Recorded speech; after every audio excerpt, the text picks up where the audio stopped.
Hello and welcome to the Popcorn Conspiracy. I'm Dave G, and joining me right now is my co-host. Hello everybody, I'm Kyle. And tonight we're going to be taking a look at the latest indie cinema film that's making a little bit of a splash at the moment.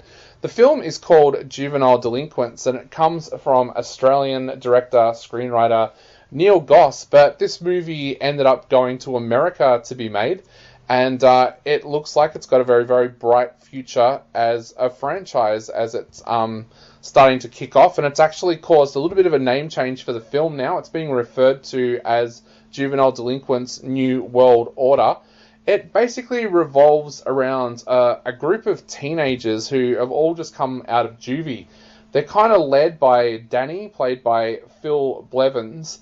And these guys find themselves suddenly in a situation that turns from throwing rocks at a house to, I don't want to spoil something here, but getting involved. Probably going to have to go into that. I've written down a lot of stuff about it. Yeah, I suppose I can because it's like pretty early on in the movie. They end up killing a character who sexually abused one of the group.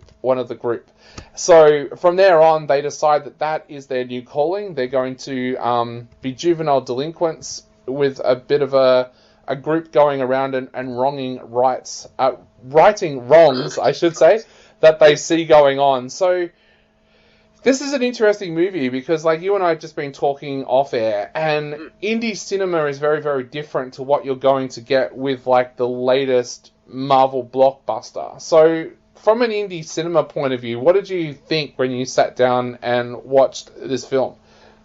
Yeah, I really like movies about teen angst and like young adults acting out, like Havoc, and I know that we both like the films of Larry Clark, and he's made quite a few movies on that subject. So I was really interested to see what Juvenile Delinquents would do with kind of its edgy subject matter. I didn't really know that it was I knew it was an Australian film, so I was kind of taken back when I found out that it was all filmed in America. Like, I was very surprised by that. But yeah, like I thought that it didn't. In some ways, it didn't really give off an indie feel because it looked so good. Yeah, you know, like I think that the cinematography on this movie is amazing, and which is funny because it's kind of the opposite. It's quite the opposite of what with the last review that we did, Ghosts of War, where that was a movie that I thought was really well acted and really well written, but it didn't look the best. Yeah. This is one where I kind of feel a bit on the opposite side. Like I really thought the movie was beautifully filmed, and especially like the opening, like just the city and just how it looked was really amazing. It didn't give off like an indie cheapish look at all, but from a writing and acting side, I thought it was maybe a little bit on the weaker side. It's a pity because like I really think it would be an interesting and brave take on teens with no sense of family finding one within each other and wanting to be good, but ultimately being as despicable as some of the people that they hate. Yeah.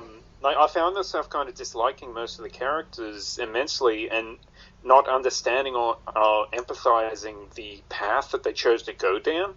I don't think I was really supposed to feel that way, but I think rather than setting up rather than just setting up these characters in this situation, this violent situation, and them leading them down this path of kind of vigilantism that I could kind of get behind and understand. I think maybe because I looked at it from like an indie film standalone, not setting up a series kind of way, I kind of disliked. I found myself, disliking the characters in it, and I don't know. I guess I was a little disappointed in it because of that. Like, I'm not sure whether I really was supposed to dislike them as much as I did. But what did you think of it, dude? I know yeah, you're a huge fan of indie cinema and Lara Clark's movies. So what did you think of this? Yeah, look, I watch a lot of indie cinema, and like I think every year when I bring out my top 20 film list, there's always like one or two films in there that completely shock people because they're like either they haven't seen the film or they're like, oh, that was like indie trash kind of thing. Like last year, I absolutely loved this movie called A Bigger Jail from Australian director Matthew Victor Pastor. And a lot of people would probably say the same thing as what they would about Juvenile Delinquents, that like the movie is like, it's shot on a shoestring budget and it kind of shows like but Matthew Victor Pastor, like Neil Goss, does this amazing thing where he gets these amazing shots and always comes up with these really interesting stories that kind of engross me, and I want to know where they're going to go. And I was like that with this film. Like at first I thought it was going to be like a kids-like movie just about these kids coming out of juvie and trying to fit back into society, and then the whole thing that actually happens where they end up killing the pedophile like came as a little bit of a surprise. But I almost wonder with this movie whether one of the weaknesses of it is that Neil Goss kind of held back a little bit. Like, when you think of movies, like, one of my favourite movies of all time is Bully, Larry Clark's movie, and that film didn't hold back at all. Like, not with language, not with violence, not with anything. I actually wonder whether, and it's really hard to say because I'm pretty sure that the filmmaker with Juvenile Delinquents wants this movie to become like almost like a mainstream franchise. But I almost wonder whether it needed to go to that extreme and be like a movie like Pusher or something like that, where the violence is to the absolute extreme. Because I thought it was kind of the better scenes in this movie was this is going to sound like I'm a horrible person, but the better scenes in this movie was actually some of the torture sequences when they like started to right the second wrong. And I almost wondered whether or not there was too many talky moments in this film between the characters, whereas action would have been better served. Because to me, I didn't dislike the characters during that scene because the guy that they were doing it to was scum. He was filth. Like, you're kind of glad that they're doing it to him. And I kind of wonder whether the film should have played up on that power more so that you actually do like these kids, and like it would have given them,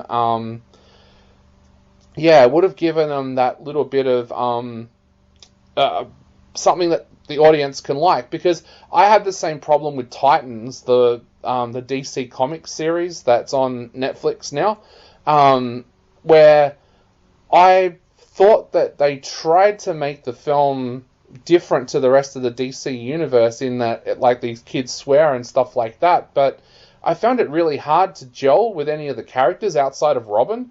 So yeah, I think like Juvenile Delinquents for me is almost on par with Titans, where it's one of those ones where I think everyone's going to grow into their roles and it's going to get a lot better as it goes on. Yeah, because again, like I didn't know this plan that it's going to be more than one movie. Yeah. So yeah, I really just kind of looked at it as one film and kind of a self-contained film. But I guess it, as far as the violent content and stuff goes, yeah, I feel the same way, that I think they could have the film could have pushed the boundaries a bit more, like during certain times. I think there was a lot of kind of awkward dialogue and conversation scenes between these characters, rather than maybe showing these characters to be the kind of people that they are, rather than just telling them. Like, he hits the ground running, and we're introduced to a cast of misfits, and they tell stories about how bad each of them have it, and before you know it, they're involved in this violent altercation where they all make a pact to take equal part in this murder. Yep. It didn't really sit right with me because like we barely met these characters, and they barely knew each other any more than we did, and some of them had only just met that night, and now they're in a murder pact. Yeah. It was hard to empathize or understand what they were going through because I couldn't see the logic in them doing what they did for each other. Yeah. Like the wannabe leader for the group kind of declaring to this girl he's just met a few hours ago his undying loyalty, and it made me think that the characters were just being maybe extremely naive and not thinking things through because they are kids and nobody has taught them better. Yeah. But the movie never really... I don't think the movie really... Again, because I guess that Neil is planning on doing something else further down the line. Yeah. The movie never plays out to that kind of natural... What feels like a natural conclusion within its own film. The kids, they set up basically a secret club in no time, and they plan to right wrongs, some vigilante group.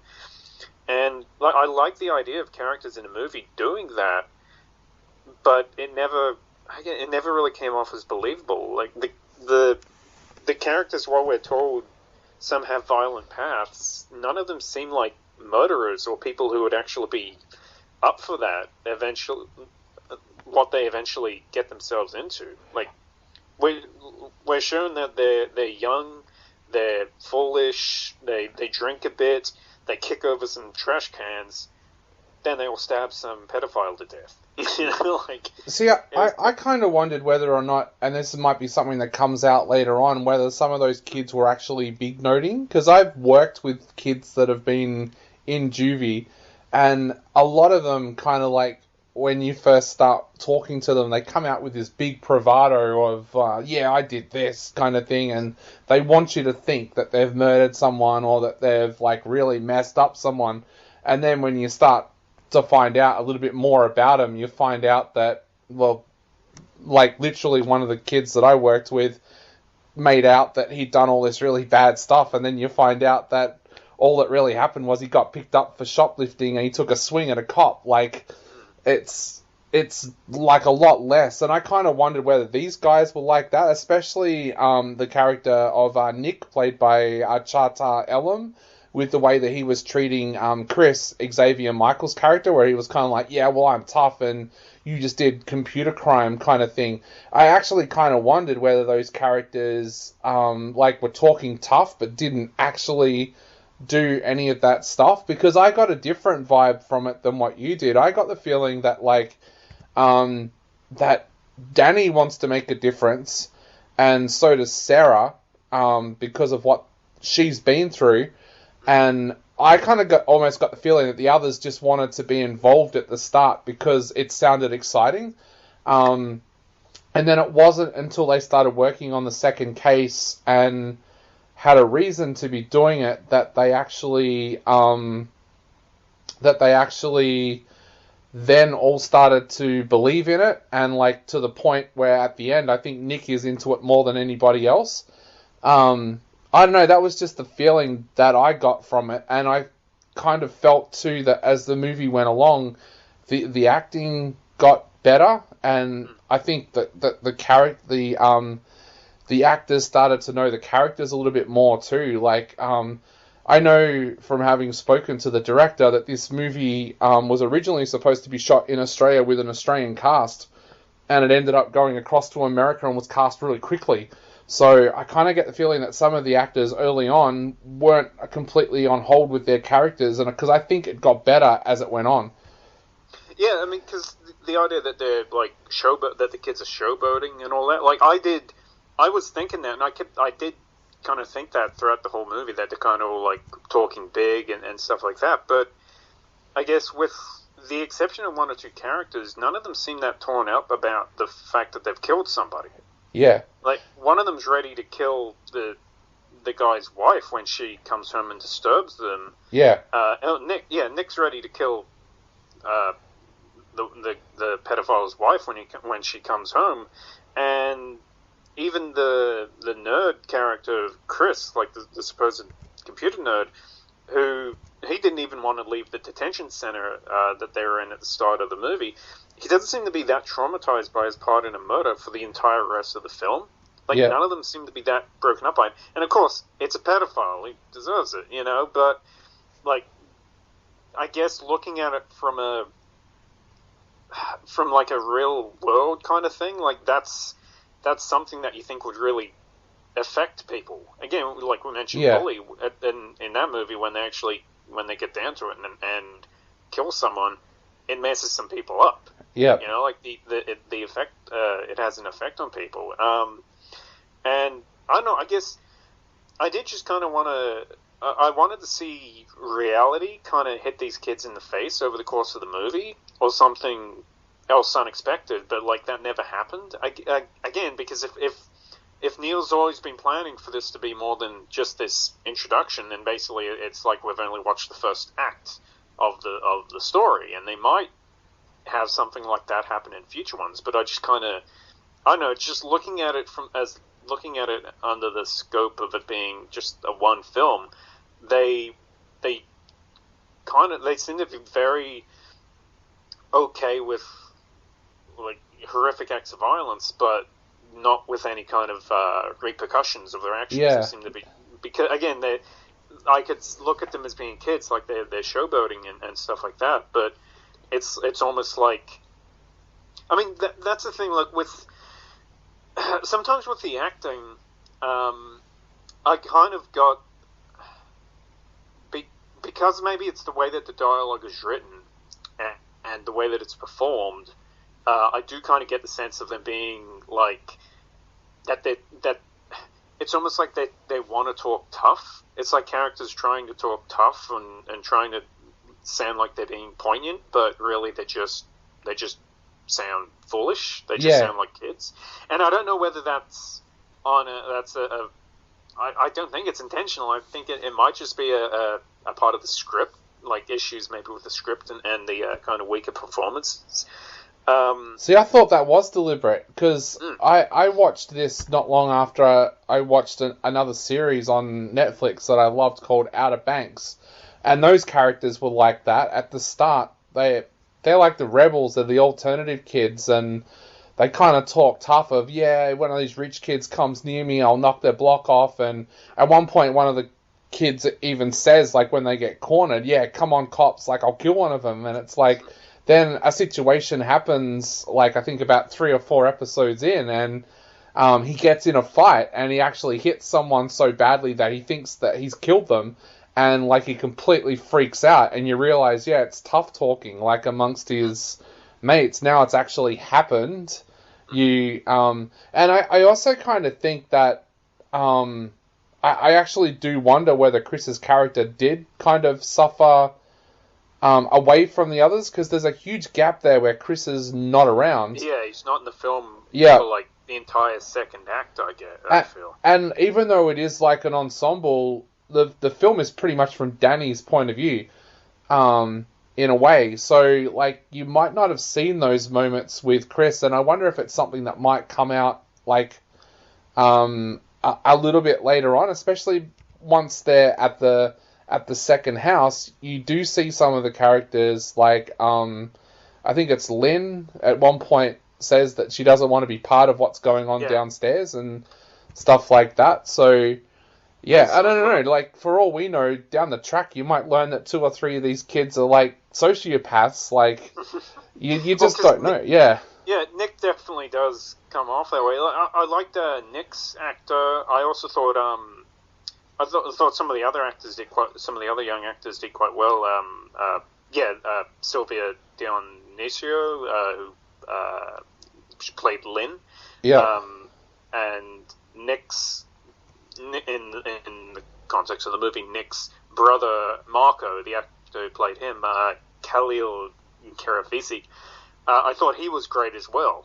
Kind of the brute of the group. I thought he was really good. The 2 of them I thought were really good, considering what little they had to work with. Like, I think maybe this movie, for being 2 hours long, it does feel kind of yeah, it does feel weird that we don't really see much of we don't see much of Chris throughout the entire film when it seems like he was part of the crew, you know, like he's the nerd computer guy. He's part of the group when they murder a guy. Yeah. And then you don't see him for the rest of the film. Again, it might be intentional to do like sequels or something like that, but I don't know.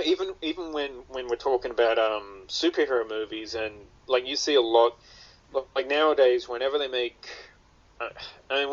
sequels and like superhero movies and action movies, stuff like that, and it happens every single time they make a Terminator movie. They always intend to make like 2 more after that, and we tell ourselves, well, maybe this will be explained. Excuse me. Maybe this will be explained in a sequel further on, and you know it never really is, and that's kind of something that bothers me, because like, I don't want to see like dramas starting to do those kind of things too. You know, like where we're kind of waiting. Okay, well maybe in you know the whole thing with Star Wars: Force Awakens, all those mystery boxes. Okay, well maybe in 2 years when the movie comes out, then maybe they'll explain everything. Yeah. You know, like I so we didn't used to do that. Like all movies used to be like self-contained. Maybe a second movie might have been something else, but the first movie was always a self-contained movie. Matrix is a great movie on its own. You don't need to see all the sequels. You can just watch that first movie on its own. Infernal Affairs is a good movie on its own. You didn't need to watch 2 and 3. So when like movies now, very often I think they do get made in that with those plans to just we'll explain that in sequels. And as we've seen with the Star Wars sequel trilogy, that didn't really. Those were movies that were guaranteed to happen, and yet they went completely off the rails. So I don't know. I kind of. I wish that movies kind of more just focus on their own individual startup movie, and like even if you're planning on making sequels down the line, have that be like a bonus afterwards. Don't have that be. It's not Fellowship of the Ring, like you know. You get what I'm saying? It's kind of like I feel like a movie kind of needs to really just look at setting up its own characters and just looking at that one feature, because you might not get sequels. You might not get more than one. Yeah. You know? So it would be best just to make that one. If that works really well, people want to see more of it. Awesome. But if it doesn't, then what are we left with? We're left with a bunch of loose ends. Yeah, I think one director that did that really well was Rob Zombie with House of a Thousand Corpses and 3 from Hell and that series. I thought, like I wasn't the biggest fan of 3 from Hell, but I thought Devil's Rejects and House of a Thousand Corpses worked really well as standalone movies. Like I knew people who saw Devil's Rejects and loved it, and they hadn't even seen House of a Thousand Corpses. So I think he's a director that does it well. I think one of the, I don't want to say problems that happens these days, but I think more and more these days, studios like kind of agree that, oh yeah, we'll pick this up as a trilogy. I like, and yeah, like the movie that you and I both enjoyed, I think it was last year or the year before, Occupation, the Australian film. The director of that said that he made a very conscious choice that could be a standalone movie, even though he knew halfway through that it was going to get picked up into a franchise. So yeah, like I like it when people do that, and that's one of the reasons why with Juvenile Delinquents, I actually wondered whether or not this would have worked absolutely perfectly as an 8-part or 12-part Netflix series. Like I said before, that show Outer Banks worked so well doing that, and I kind of wondered whether or not this would have worked the same way, because I think that was one of the advantages that Titans ended up having, was that because it was expanded out into like a 12-hour first season, that then meant they could do a little bit of backstory on some of the characters. So yeah, I don't know, like it might be something that might work, but like we don't know, like down the track 2 years' time, we might be like talking about the second Juvenile Delinquents and going, oh, everything that we were talking about was answered in the second film, kind of thing. But yeah, it is really hard to give backstory when you have so many characters. Like, even if you take a backstory movie like Batman Begins, you get the backstory of Batman, but you don't get the backstory of the characters that's around. Whereas this is trying to set up a franchise with about 6-7 kids. It's kind of hard to put backstories of 6-7 characters in there, or else you end up with the mess like the theatrical release of Suicide Squad was. Yeah, where it's like half the characters, like, you just don't care about them. Like, yeah, okay, this character dies. Oh, what was his name again? Yeah, like, yeah. But even how they did that really awkward part at the start of Suicide Squad, where it was like wrestlers coming into the ring. Now it's Boomerang, and it's like, and then here's a little 5-minute thing about him, and then it's like, hey, he's another character. Here's a little 5-minute thing about him. And it's like, it just doesn't seem natural. But whereas with a television series, you can kind of do like a little bit of backstory of each character in each episode, and it works better, I think. Yeah, exactly. Like this definitely is one. Like, considering the idea that it's kind of like a squad of characters. Yeah, it definitely would have been better suited to maybe focusing on each individually. Like, I don't know. Did you ever get the idea? Well, when I was watching it, it might have been because of how it was written and how it was performed. But I when they go into the child abuser's house at the start, I didn't. When Sarah talks of how she was sexually abused by this guy, I mean, as it turns out, yeah, she's telling the truth. But I don't know whether it was because of just how weak the acting was in that scene. It felt like she was lying. Like, it felt like she had kind of made something up on the spot. Like, oh yeah, I've been totally raped by this guy, and he and all his friends used to rape me. Yeah, like that. It sounds like something like that. And so sometimes I thought like the acting in the movie kind of hurt a few scenes like that. For a second, I thought that she had actually told that as a lie to get her dad killed, just for a brief kind of few seconds. Yeah, that's until then, like, I thought and then it was kind of after that point, I thought the acting actually got a little bit better, and it showed like that her character was more emotionally messed up by it. So, yeah, definitely. I don't know. It's definitely that kind of thing, because she's like, I was thinking that like she was going to turn out to be like somebody that had like there was some reason, because the guy is like pulls her in the house and is like threatening her, and like I thought there was going to turn out to be some there was some reason that was the way that it was, but like it wasn't exactly how she described. Like, it was I thought it was going to turn out that she was somebody who had a knack for lying and getting herself and other people into trouble. And I mean, that has a ring of truth to it, being that she's met these people an hour ago, and now they're involved in a homicide. Yeah.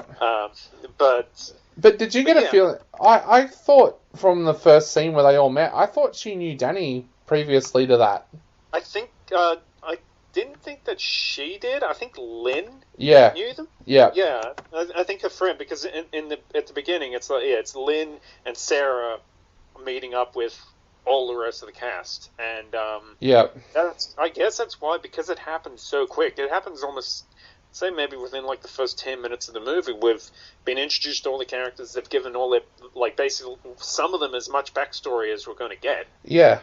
And and then now they've killed this guy, or like they're like, this is the jumping off point for the whole movie, and I think that maybe that part really went a bit too fast. Like, I think maybe we should have seen a bit more of them. I guess more of a movie like Kids at the start before they got thrust into this, and something that really kind of, I don't know, or some reason for them to really be bonded together a bit more than they were, because I think that was a real thing for me. Like, this idea, like, I know all the characters seem to be looking for a family or for some kind of sense of belonging. And I guess Chris has parents, and not like he got himself into trouble, but he doesn't seem to have the absentee parents that the others have, or he doesn't seem to be or be just flat out orphan that some of them are.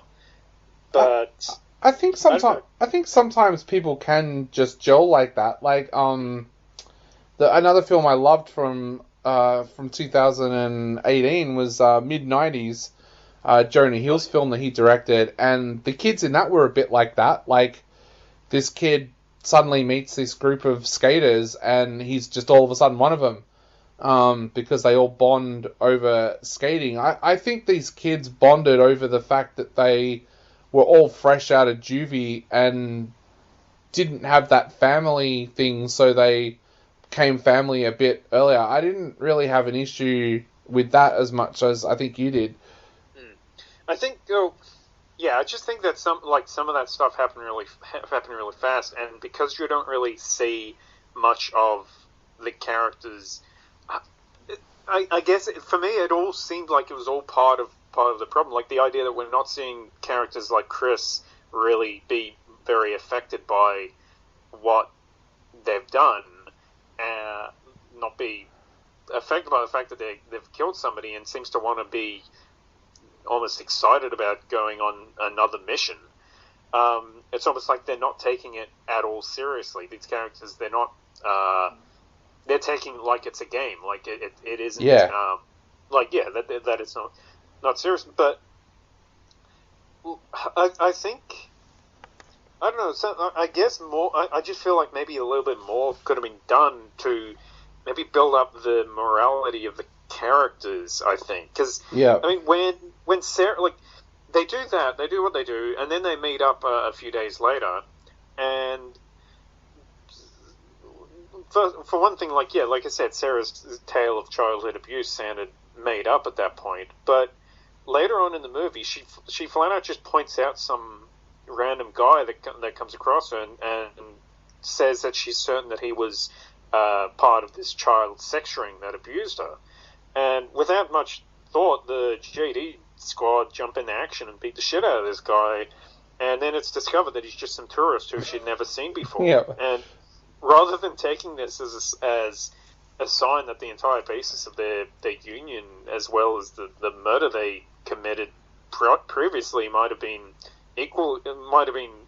carried out with equally flawed judgment. Yeah. They take it as a learning experience. Okay, the next guy that we kidnap and torture or assault in some way we need to do some research first. You know, it seems very like That's why I kind of dislike these characters so much. I can understand anti-heroes and characters that you're not supposed to like. They do bad stuff and you're not supposed to like them. But I feel like with this movie being just the first part and it resolving on what's kind of like a happy ending. Yeah.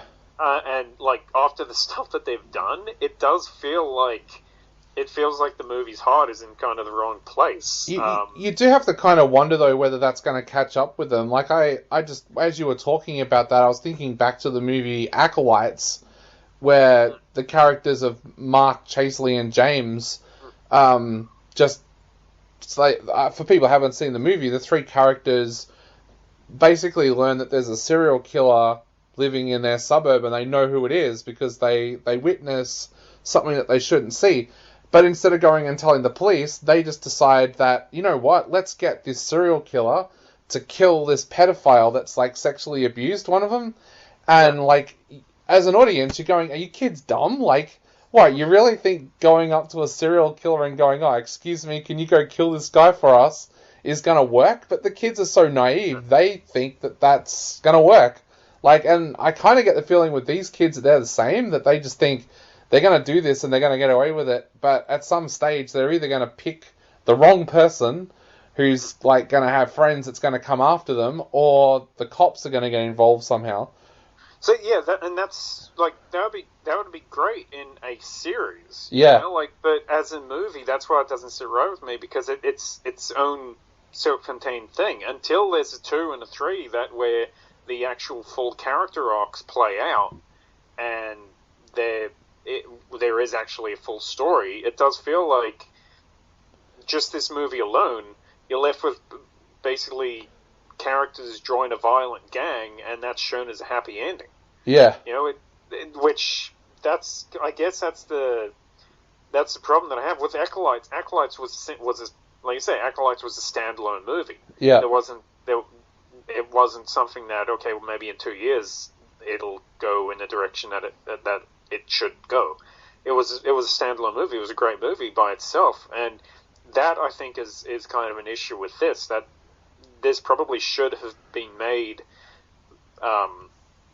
This should have been made as a standalone picture, something that can work without any expansion packs later on. You know. Yeah. So I guess to sum up, what are you going to give this one out of 5? I'm going to give this 2 out of 5. Like I said, I did like the idea behind it, and I guess there's potential with it being a part of a series, but really until those like sequels in the series actually materialize, just as a standalone movie, it kind of left me not really wanting more, but just kind of like feeling kind of feeling dirty about, like, these characters do what they do, and like, as scummy as the people that they're targeting are, like, I get that.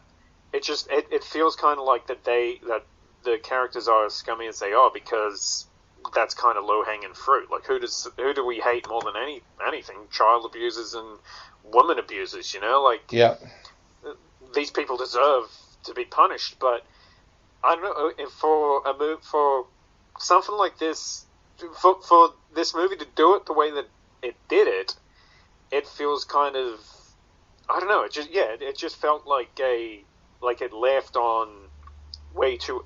Well, yeah, if it's meant to be like part of a trilogy or something like that, it makes sense. But as a standalone movie, it kind of it leaves on a sour note, I think. Yeah. But yeah, what did you give it to? Look, I'm going to be a bit more lenient. I'm going to give it 3.5 out of 5 because I see potential here. I think Neil Goss is going to be a really, really good director. Like, we've seen so many genre directors come out of Australia after making, like, some indie films, like people like the Spierig brothers and people like that who, like, even, I guess you could even put James Wan and Lee Winnell in there when you go back and think about what the first Saw movie looked like. I think Neil Goss, like, has got the potential to be, like, a really, really good director. Like you said, this movie was kind of made on indie budget, but it looks like a Hollywood blockbuster at times. Like, it shows that the guy's got absolute talent. I think these actors are all going to grow into their parts. Like, I see Phil Blevins. I think he's going to become someone really good. Like, I kind of see almost like an actor like the lead actor from the OC with him, like, and we saw where he went from the OC to Gotham and how he matured.